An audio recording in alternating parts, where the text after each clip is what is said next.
بسم اللہ الرحمن الرحیم اللہ ولی الذین آمنوا یخرجهم من الظلمات إلى النور والذین کفروا أولیاؤهم الطاغوت یخرجونهم من النور إلى الظلمات أولئک اصحاب النار هم فیہا خالدون. صدق.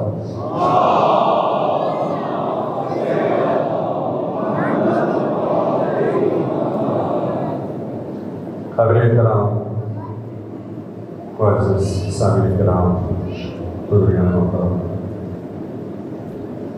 عزیزان مولا امام حسین علیہ السلام،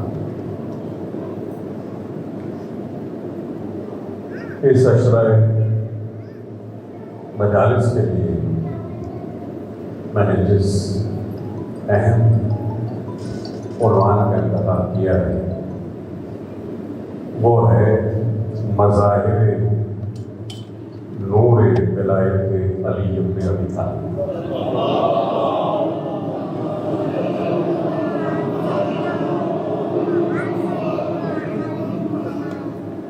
ان مجالس میں ہمیں یہ دیکھنا ہے، یہ سمجھنا ہے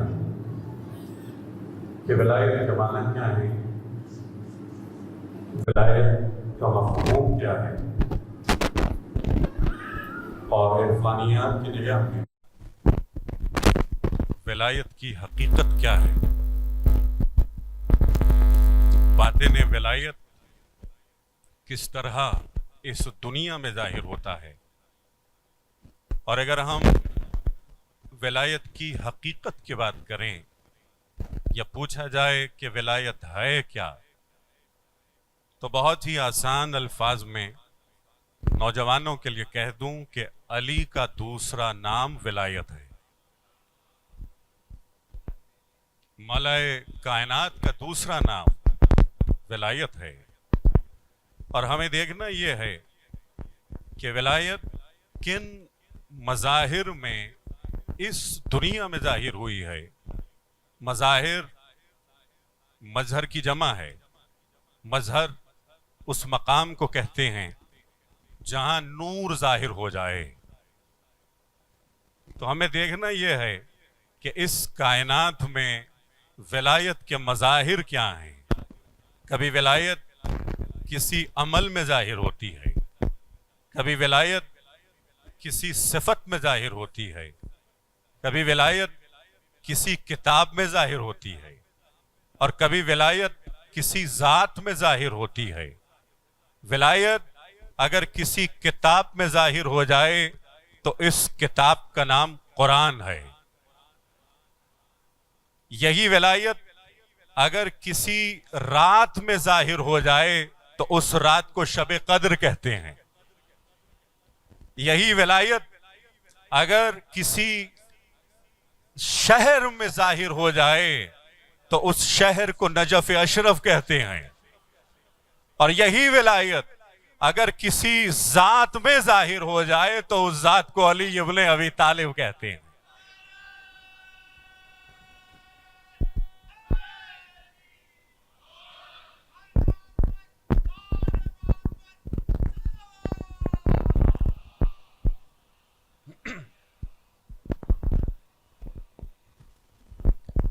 عزیزان محترم، ہمیں دیکھنا یہ ہے کہ ولایت کہاں کہاں ظاہر ہوئی ہے. اور صاف ظاہر ہے یہ عقیدے کی گفتگو ہے، یہ فروعات کی گفتگو نہیں ہے، یہ فروع دین کی گفتگو نہیں ہے، یہ اصول دین کی گفتگو ہے، یہ عقیدے کی گفتگو ہے. اگر ہمارے بچوں کا عقیدہ مضبوط ہوگا تو وہ خود سے نماز ادا کریں گے. اگر ان کا عقیدہ مضبوط ہوگا، اگر وہ سمجھیں گے کہ ولایت کی حقیقت کیا ہے، مولا کی معرفت کیا ہے، مولا کی ولایت کیا ہے، مولا کی امامت کیا ہے، تو وہ خود سے توحید کو سمجھنے لگیں گے. جو توحید کو سمجھ جائے، اللہ کی معرفت حاصل کرے، پھر وہ خود سے حج پہ بھی جائے گا، اپنا خمس بھی ادا کرے گا. صلوات پڑھیں محمد والے محمد.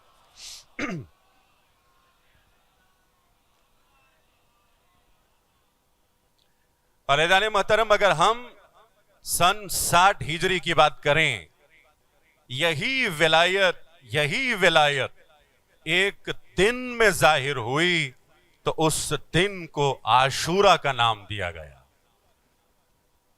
چونکہ پہلی مجلس ہے تو مولا حسین کا ذکر ضروری ہے. اور یہی ولایت ایک بیاباں میں ظاہر ہوئی تو اس بیاباں کا نام کربلا ہو گیا. اور یہی ولایت پھر ایک ذات میں ظاہر ہوئی تو اس ذات کا نام حسین ابن علی کہلایا. یہ ولایت ہے، یہ ولایت کی طاقت ہے، یہ ولایت کی قوت ہے. عزیزان محترم، تو چلیں مل کے دیکھتے ہیں کہ قرآن نے اس ولایت کو کس طرح سے پیش کیا ہے. بسم اللہ الرحمن الرحیم. سورہ فجر، مولا حسین کا ذکر ہو رہا تھا نا. یا ایتھا النفس المطمئنہ ارجعی الی ربک راضیۃ مرضیہ.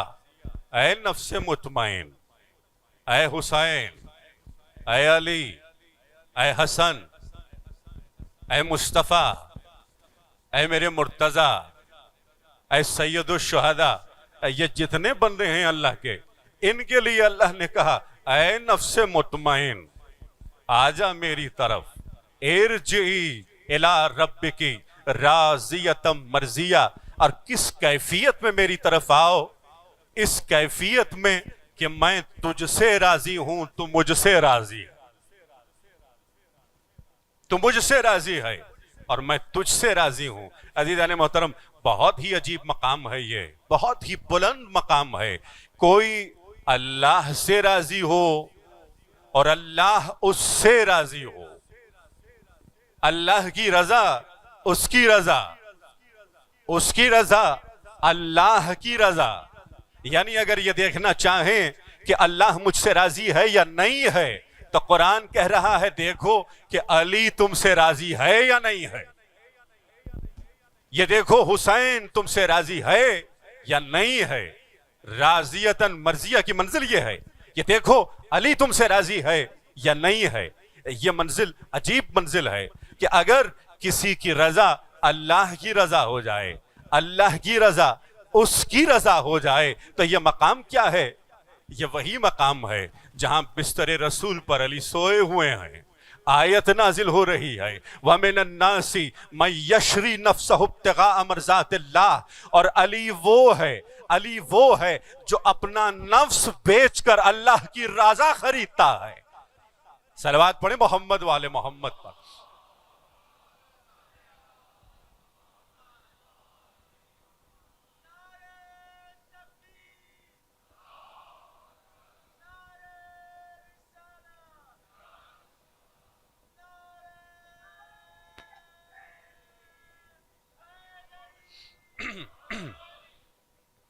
ملائکہ کائنات کے پاس اب اللہ کی رضا محفوظ ہے.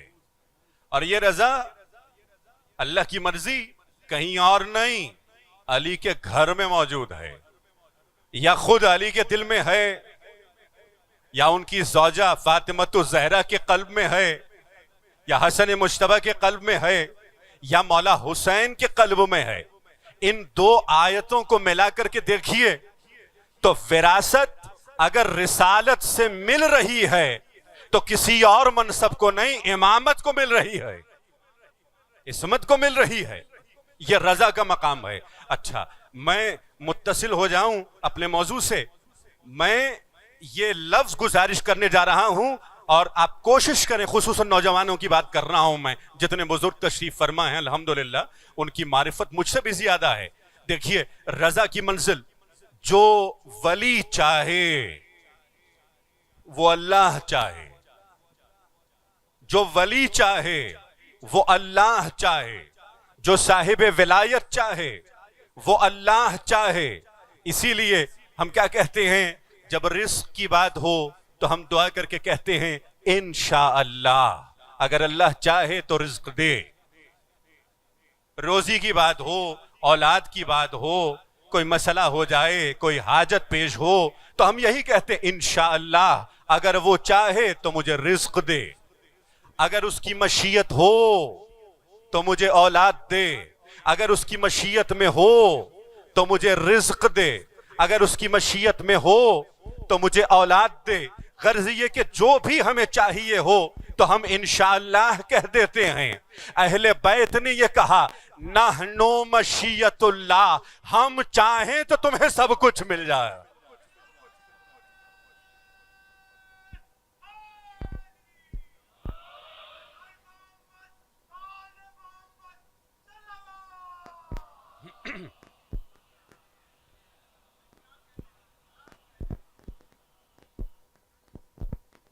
ان شئنا شاء اللہ، اگر ہم چاہیں تو وہ چاہے.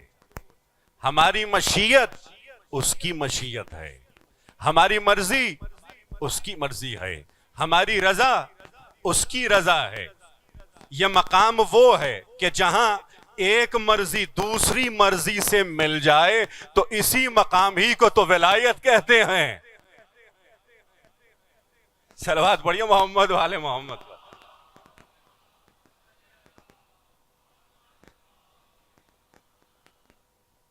یا ایتھا النفس المطمئنہ، اے نفس مطمئن آجا ہماری طرف، پلٹ آ ہماری طرف.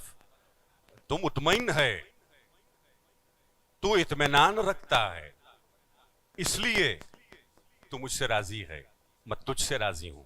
اچھا، جس کا نفس مطمئن نہیں ہوتا وہ مضطرب ہوتا ہے، وہ اضطراب کی حالت میں ہوتا ہے، وہ ہمیشہ پریشان ہوتا ہے.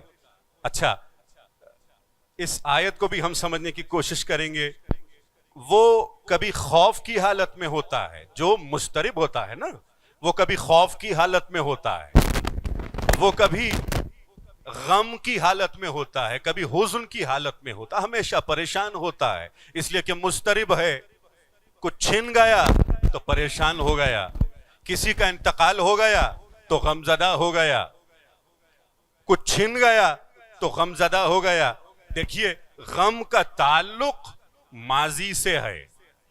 ماضی میں کوئی حادثہ ہوا تو جناب غمزدہ ہو گئے. خوف کا تعلق مستقبل سے ہے. ہمیشہ یہ انسان خائف رہتا ہے میرا موبائل نہ چھن جائے، میری اولاد کا انتقال نہ ہو جائے، میری فلاں چیز نہ چھن جائے. تو خوف کا تعلق مستقبل سے ہے، غم کا تعلق ماضی سے ہے. اب دیکھیے، یا ایتھا النفس المطمئنہ اپنے ذہن میں محفوظ کر لیں. پھر قرآن نے آواز دی، الا ان اولیاء اللہ لا خوف علیہم ولا ہم یحزنون. جو اللہ کا ولی ہوتا ہے اس کے دل میں نہ خوف ہوتا ہے نہ غم ہوتا ہے، اس کے دل میں اضطراب نہیں ہوتا، اس کے دل میں پریشانی نہیں ہوتی. اس لیے کہ جو کائنات کا مالک ہوتا ہے وہ پریشان کیوں ہو؟ صلوات پڑھیے محمد والے محمد پر.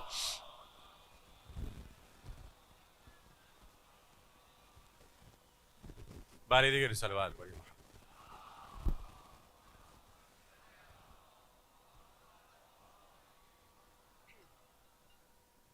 یعنی محترم، یہ منزل ولایت کی منزل ہے. جو منصب ولایت پر فائز ہو جاتا ہے وہ پھر پریشان نہیں ہوتا، وہ مضطرب نہیں ہوتا، وہ خائف نہیں ہوتا، وہ غمزدہ نہیں ہوتا، وہ مطمئن ہوتا ہے.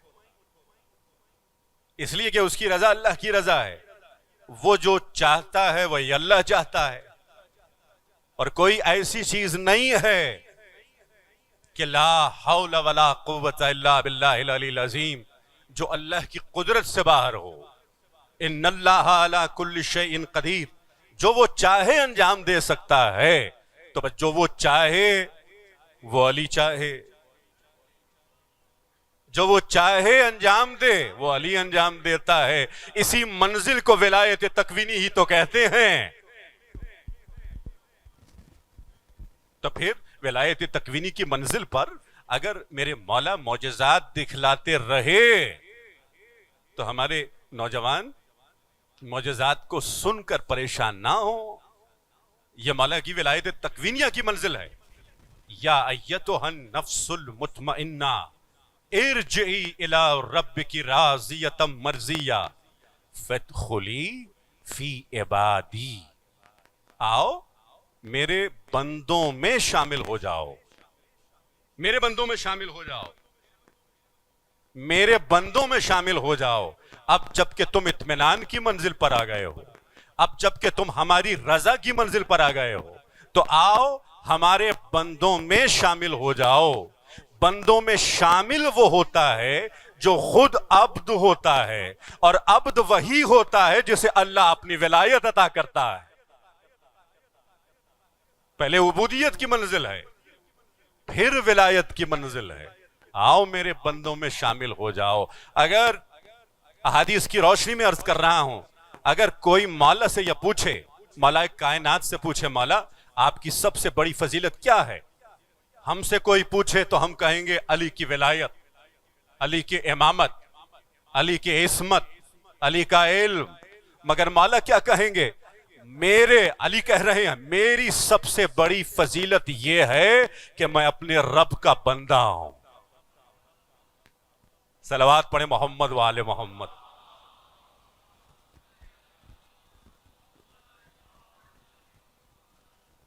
میں بندہ ہوں تو مجھے ولایت عطا ہوئی ہے، میں عبد ہوں تو ولی ہوں، میں بندہ ہوں تو صاحب ولایت ہوں۔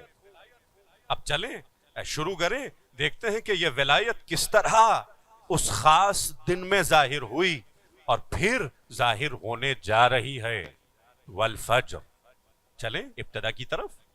والفجر، قسم ہے فجر کی، اور ہر فجر کی نہیں، ایک خاص فجر کی بات ہو رہی ہے، ایک خاص فجر کی بات ہو رہی ہے، نماز فجر نہیں، الفجر، ایک خاص فجر کی بات ہو رہی ہے۔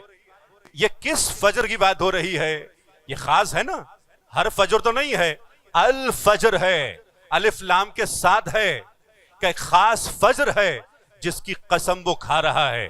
یہ وہ فجر ہے جس کے صدقے میں 1,24,000 انبیاء کی نبوتیں بچ گئیں۔ آپ میرے ساتھ ہیں نا؟ یہ وہ فجر ہے جس کے صدقے میں رسول اللہ کی رسالت بچ گئی۔ اچھا، تمہید کے طور پر عرض کر دوں تو آپ پہنچ جائیں گے انشاءاللہ۔ مولا کی ایک حدیث ہے، مولا امام جعفر صادق علیہ السلام کی حدیث ہے۔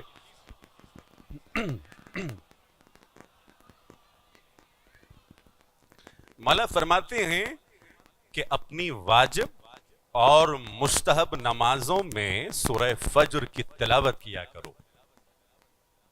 کیوں مولا؟ مولا کہتے ہیں اس لیے کہ یہ سورہ حسین ابن علی ہے،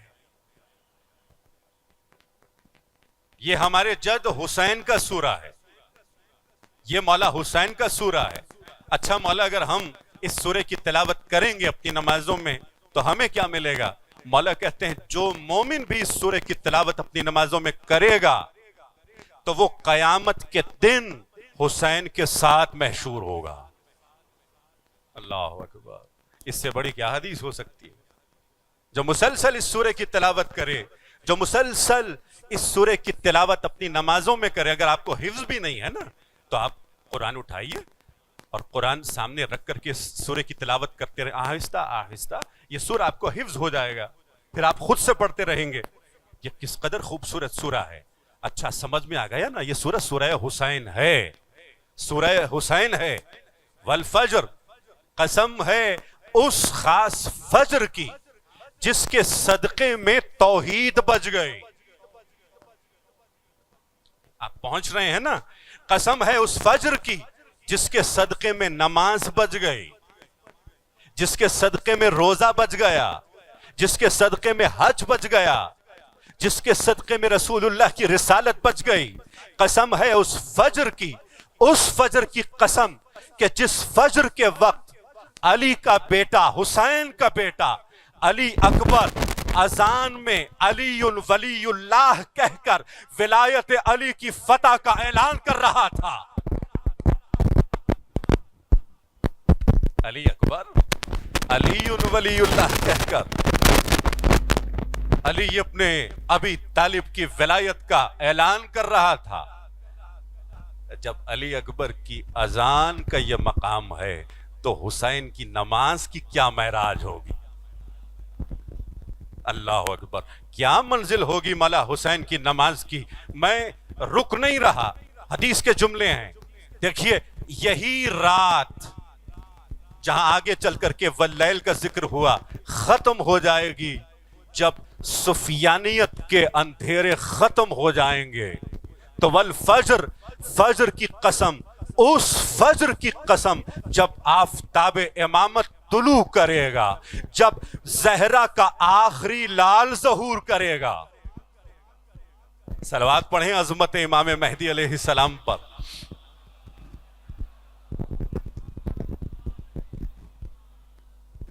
اللہ اکبر، کیا مقام ہے مولا کا۔ والفجر، احادیث میں یہ ذکر ہے کہ یہ جو قسم ہے نا، یہ فجر ظہور کی ہے، اس فجر کی قسم، چاہے یہ فجر ہو یا سورہ عصر میں والعصر ہو، والعصر ان الانسان لفی خسر، قسم ہے اس خاص زمانے کی جس میں مہدی کا ظہور ہوگا، جس میں مولا کا ظہور ہوگا، قسم ہے اس فجر کی جس میں مولا کا ظہور ہوگا، مولا امام زمانہ ظاہر ہوں گے۔ کس مولا کی بات ہو رہی ہے؟ میں بہت ہی احترام اور ادب کے ساتھ کوشش یہ کروں گا کہ ہر مجلس میں کم از کم 5 سوالات کے جواب دوں۔ جو سوالات ہوتے ہیں نا ہم سے، شیعوں سے ہوتے ہیں، ہمارے بچوں سے ہوتے ہیں، چاہے اسکول میں ہوں، چاہے کالجز میں ہوں، چاہے یونیورسٹیز میں ہوں، چاہے سوشل میڈیا پر ہو، چاہے ٹیلی ویژن کے پلیٹ فارم پر ہو، یہ سوالات ہوتے رہتے ہیں نا۔ تو ایک ہمارے اہل سنت کے عالم دین ہیں، شاید جہلم کے ہیں، آپ جانتے ہوں گے، انہوں نے یہ کہا کہ آپ اس امام کی بات کرتے ہیں جسے آپ دیکھ بھی نہیں سکتے، آپ اس امام کی بات کرتے ہیں جو پردہ غیبت میں ہے، آپ اس امام سے کیسے ہدایت لے سکتے ہیں، کیسے ہدایت لے سکتے ہیں جس کا عطا پتہ آپ کے پاس نہیں ہے، جس کا نہ کوئی نمبر آپ کے پاس ہے، آپ اس امام کے پاس جا بھی نہیں سکتے۔ تو یہ سوالات ہوتے رہتے ہیں، اس نوعیت کے سوالات ہوتے رہتے ہیں۔ آپ جواب سننے کے لیے تیار ہیں؟ صلوات پڑھیں محمد والے محمد پر۔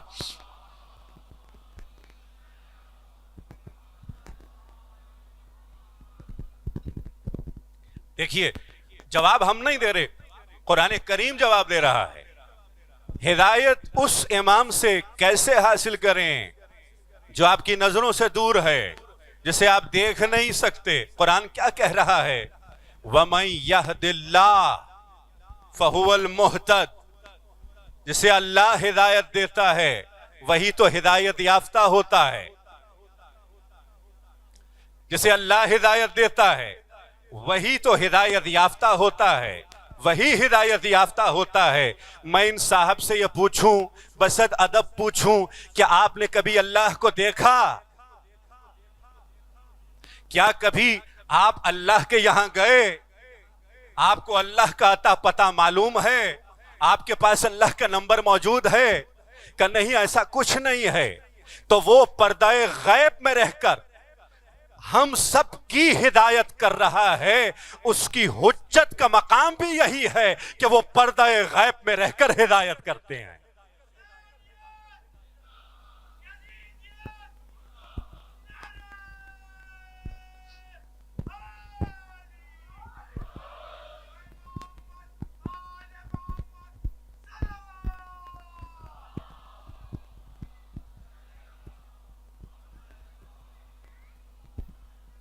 دوسرا سوال یہ پوچھیں گے اور یقیناً پوچھیں گے کہ قبلہ، اللہ تو فزیکل باڈی میں نہیں ہے نا، اس کا جسم نہیں ہے، وہ جسمانیات سے مبرہ ہے، وہ ہماری طرح نہیں ہے، وہ تو ہدایت کرتا ہے۔ جہاں بھی پروردگار ہے، جہاں جہاں ہے، وہاں وہاں ہدایت کا نور ہے۔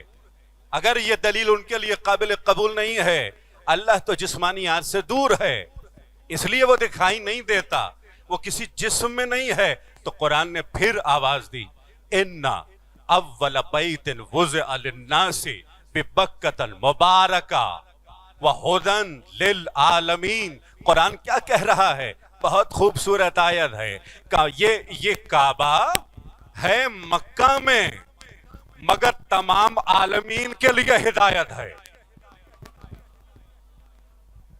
اللہ اکبر۔ کعبے کو تو سب دیکھتے ہیں نا، دیکھ تو سکتے ہیں، کعبے کا جسم ہے، کعبہ میٹیریل ہے، اس دنیا کی بات ہو رہی ہے، مکے میں موجود ہے، مکے میں موجود ہے یہ کعبہ، مگر ہدن للعالمین، یہ عالمین کے لیے ہدایت ہے، یہ ہادی ہے عالمین کے لیے۔ یہ کعبہ مکے میں ہے، مگر انجینئر صاحب اپنے جہلم میں رہ کر ہدایت لے رہے ہیں،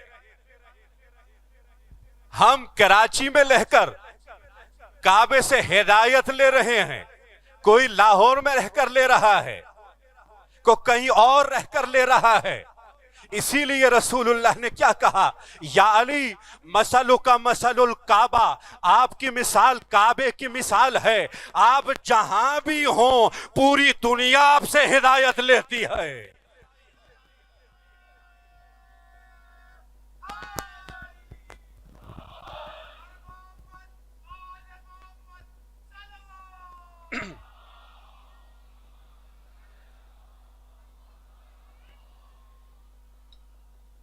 اچھا پھر سوال کریں گے، اس لیے کہ مجھے یقین ہے کہ وہ یہ کہیں گے کہ دیکھیں کعبہ نبی تو نہیں ہے نا، کعبہ انسانی پیکر میں تو نہیں ہے نا، کعبہ نہ نبی ہے نہ رسول ہے۔ آپ کسی ایسی شخصیت کی بات کریں جو نبی ہو، جو رسول ہو۔ میں آپ سب سے پوچھوں، کیا محمد مصطفیٰ صلی اللہ علیہ وآلہ وسلم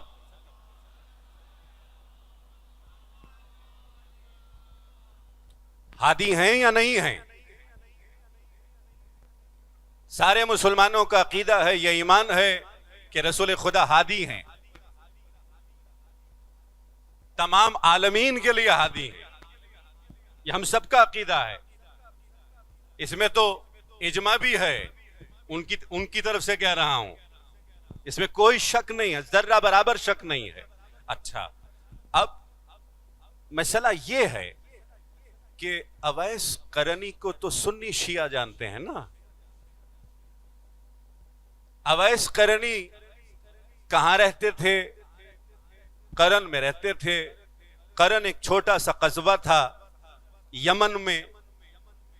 یہ صاحب، یہ عظیم شخصیت کبھی یمن سے اگر آئے بھی ہیں مدینہ تو رسول خدا کی زیارت نصیب نہیں ہوئی، کبھی رسول خدا کو دیکھا نہیں ہے۔ لیکن یہ وہ ہیں جو کبھی ہدایت یافتہ نہیں تھے، پھر ہدایت یافتہ ہو گئے۔ پہلے ان کے دل میں نور ایمان نہیں تھا، پھر یہ صاحب ایمان ہو گئے، بعد میں صاحب ایمان ہو گئے۔ تو انہوں نے کبھی رسول خدا کو نہیں دیکھا، انہیں ہدایت بھی ملی۔ ہدایت کس طرح؟ کیسی ہدایت کہ رسول خدا کہہ رہے ہیں کہ اویس قرنی کا مقام یہ ہے، ان کے ایمان کا مقام یہ ہے کہ ہمیں یمن سے ان کے ایمان کے ذریعے خدا کی خوشبو آتی ہے، اللہ کی خوشبو آتی ہے، یہ ان کے ایمان کا مقام ہے۔ لیکن انہیں ہدایت کیسے نصیب ہوئی؟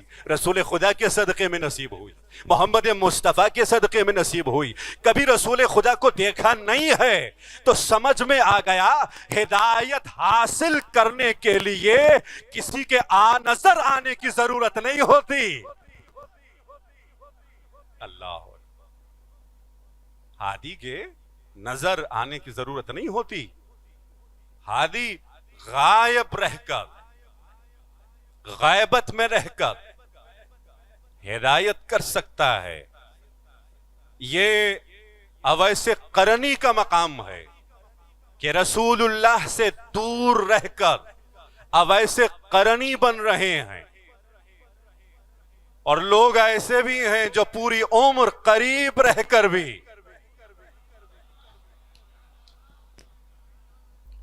والفجر ولیال عشر، اور قسم ہے 10 راتوں کی، قسم ہے 10 راتوں کی. لیالی کہتے ہیں لیل سے راتوں کو، اور عشر کہتے ہیں 10 کو. 10 راتوں کی قسم.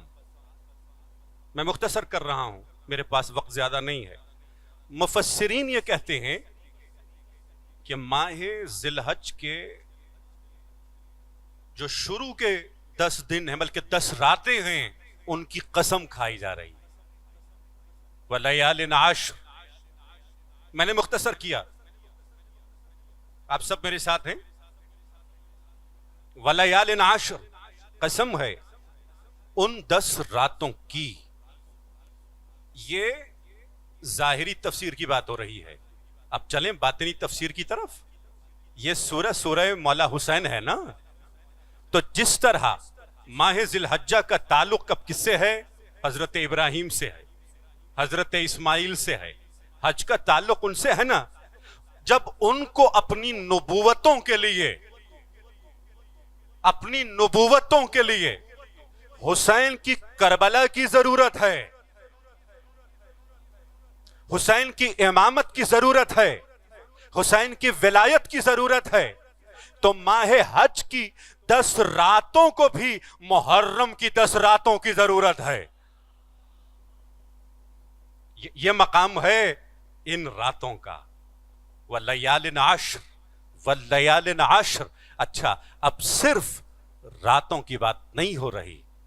جس طرح ماہ ذی الحجہ کو ماہ محرم کی ضرورت ہے، جس طرح ماہ ذی الحجہ کے 10ویں دن کو عاشورہ کی ضرورت ہے، عاشورہ کی ضرورت ہے، اسی طرح عرفہ کو بھی، اسی طرح مزدلفہ کو بھی، اسی طرح منا کو بھی، بلکہ خود خانہ کعبہ کو کربلا کی ضرورت ہے. یہ مولا حسین کا مقام ہے. یہ حسین کی عزاداری ہے جس کے صدقے میں آج کعبہ بھی باقی ہے، حج بھی باقی ہے، نماز بھی قائم ہے، غرض یہ کہ پورا دین قائم ہے. لیکن پروردگار اسی مہینے میں آواز دے رہا تھا، یا ایتھا النفس المطمئنہ، اے میرے حسین، بس اب ہماری طرف آ جاؤ، ہمیں تمہارا انتظار ہے.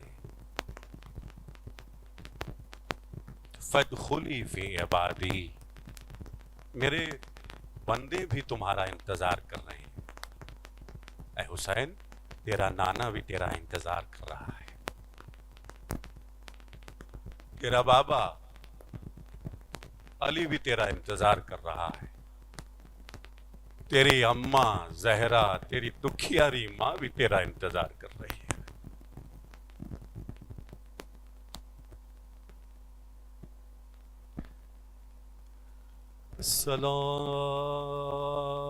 السلام علی الحسین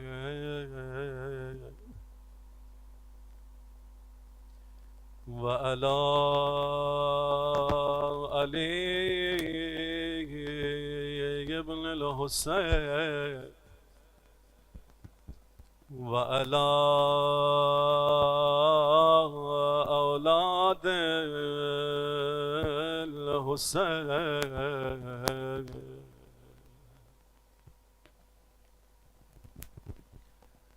میرے مولا اپنے نانا کی قبر کے پاس آئے، رو کے کہتے نانا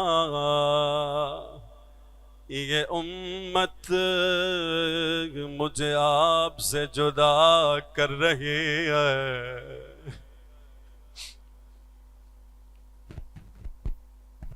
روایت کے جملے اتنا روئے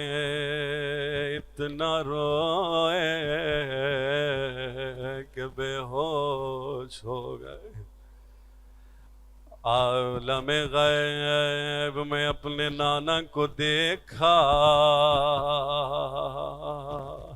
لاکھوں کروڑوں فرشتے ہیں سب رو رہے ہیں. رسول اللہ قریب آئے، اے میرے لال غم نہ کر. کتنا پیار تھا رسول اللہ کو اپنے نواسے سے. آپ نے تو سن رکھا، جب بھی حسین آئے کبھی رسول اللہ نے گلے کا بوسہ لیا، کبھی پیشانی کا اور کبھی سینے کا بوسہ لیا.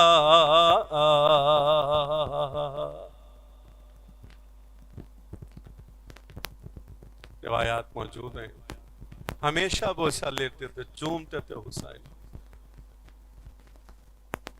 مگر سب سے زیادہ چند مقامات کا بوسہ لیتے رہے. اگر کوئی پوچھے حسین کی پیشانی کا بوسہ کیوں لیتے تھے، میں کہوں چلیں کربلا شورا کا دیں، لوگ پتھر مار رہے تھے، یہ پتھر حسین کی پیشانی پہ لگتے.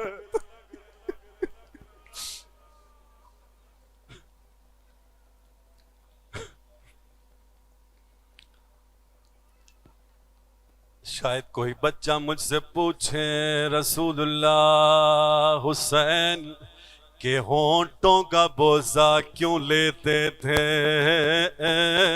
تو میں عرض کروں یہ ہونٹ پیاس کی شدت سے سوکھ چکے تھے.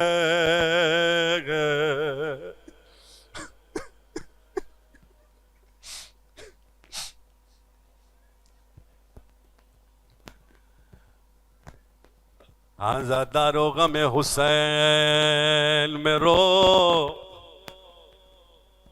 شرماؤ نہیں سب اپنے ہیں.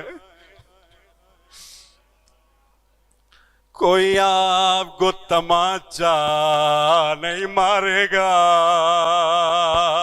اور کوئی آپ کو تازیانہ سے.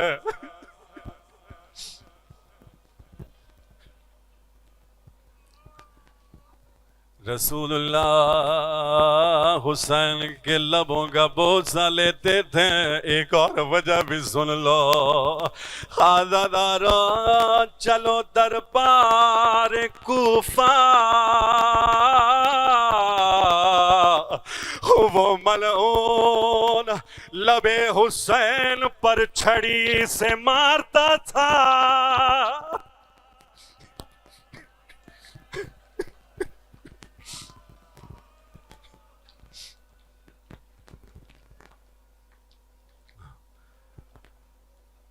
یا صاحب الزمان حازم اللہ اجورکم.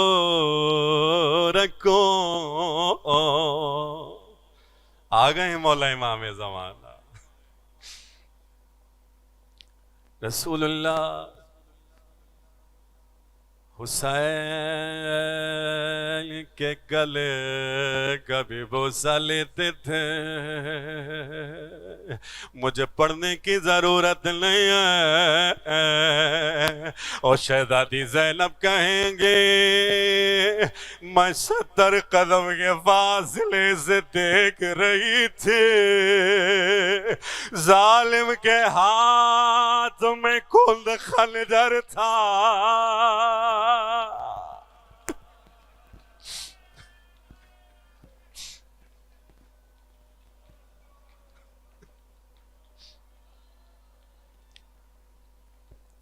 آخری منزل بھی سن لو.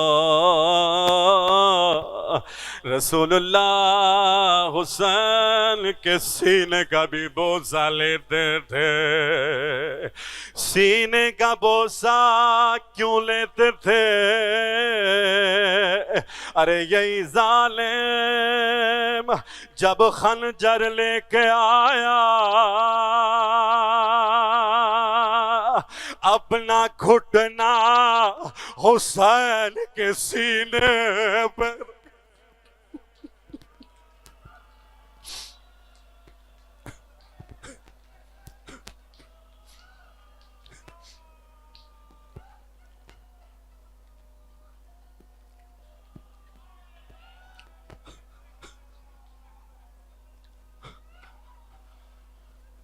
یجرکم اللہ. ایک وجہ اور بھی ہے سن لو. یہ مشابہت حسین میں اور زہرا میں ہے. حسین کی پسلیاں ٹوٹ چکی تھی اور زہرا کی پسلیاں بھی.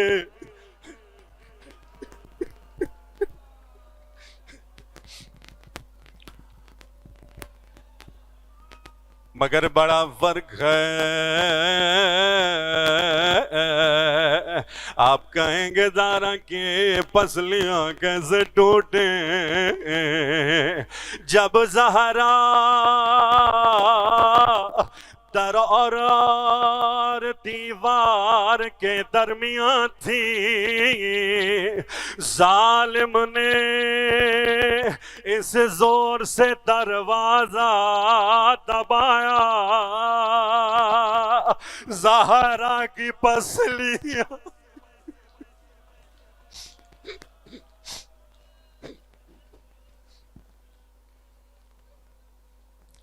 زہرا کی پسلیاں ٹوٹ گئیں اور حسین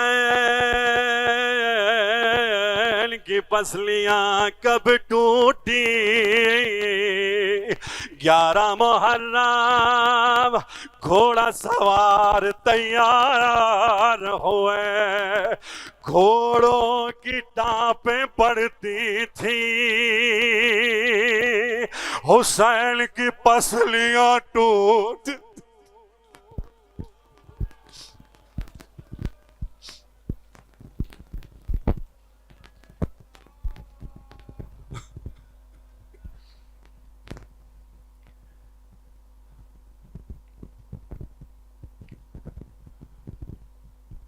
وَسَيَعْلَمُ الَّذِينَ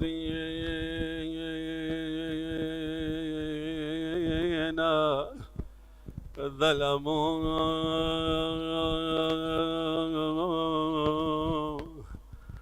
أَيَّ مُنْقَلَبٍ يَنْقَلِبُونَ.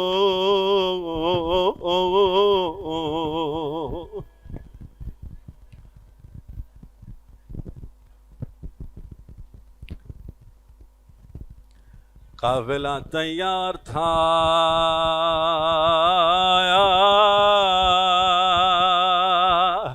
ایک بچی آگے بڑھی بابا بابا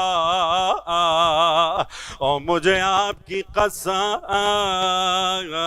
اگر آپ مجھے لے کے چلیں کبھی نہ کہوں گی میں بیمار ہوں. بابا بابا مجھے لے کے چلے شہزادی زینب بھی آئی بھیا سب جا رہے ہیں سغرا کو بھی لے کے چلے کہاں زینب اس قافلے میں کسی کی شکل میرے بابا علی سے ملتی ہے او کسی کی شکل رسول اللہ سے ملتی ہے مگر سغرا کی شکل میری اماں زہرا سے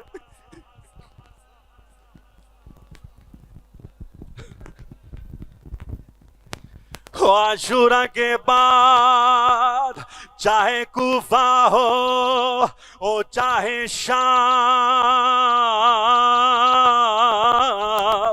رسول اللہ کی بچیاں بے پردہ ہوں گی میں یہ نہیں چاہتا میری اماں کی شکل بازاروں میں بے پردہ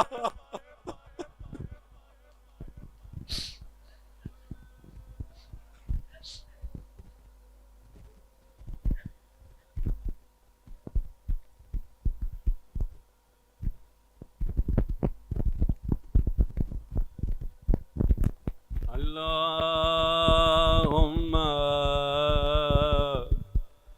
اجل ولیک الفرج والعافیت والنصر واجعلنا من اعوانہ وانصارہ